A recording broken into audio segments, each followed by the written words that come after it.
বন্যার পানি কমার সঙ্গে দেশের বিভিন্ন জেলায় ভেসে উঠেছে ক্ষতির চিত্র। এখনো পানিবন্দী দিন কাটছে লাখ লাখ মানুষের। প্রত্যন্ত এলাকাগুলোতে ত্রাণের হাহাকার চলছে। ভয়াবহ বন্যায় ফেনীতে এখন পর্যন্ত ১৯ জনের মরদেহ উদ্ধার করা হয়েছে। এর মধ্যে ১১ জন পুরুষ, ৫ জন নারী ও ৩ জন শিশু। বৃহস্পতিবার রাতে এ তথ্য জানিয়েছেন জেলা প্রশাসক শাহিনা আক্তার। জেলার সদর, দাগনভূঞা ও সোনাগাজীতে এখনো পানিবন্দী দিন কাটছে কয়েক লাখ মানুষের।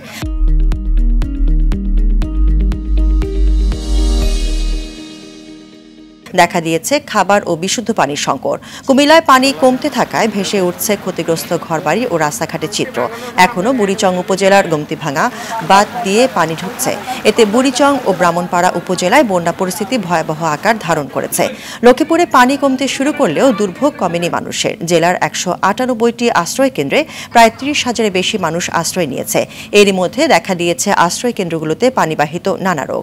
নোয়াখালীতেও কমছে বন্যার পানি, তারপরও পানিবন্দী দিন কয়েক লাখ মানুষের এবং অসুখে বিসুখে ওষুধের অভাবে মারা যাচ্ছে। কাজে আপনাদের কাছে অনুরোধ থাকবে, আপনারা সবাই সহযোগিতা করুন। চতুর্দিকে ত্রাণ আসতেছে, এই ত্রাণগুলো তো আপনার সঠিকভাবে বন্টন হইতেছে না।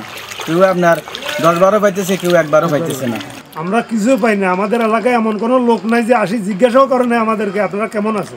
আমাদের করিডোরের দিকে কোনো লোক ঢুকানো, আমরা এ পর্যন্ত কোনো ত্রাণ পাইও না। আসলেও কিছু পাইতেছি না, কোনো দিতেছে না।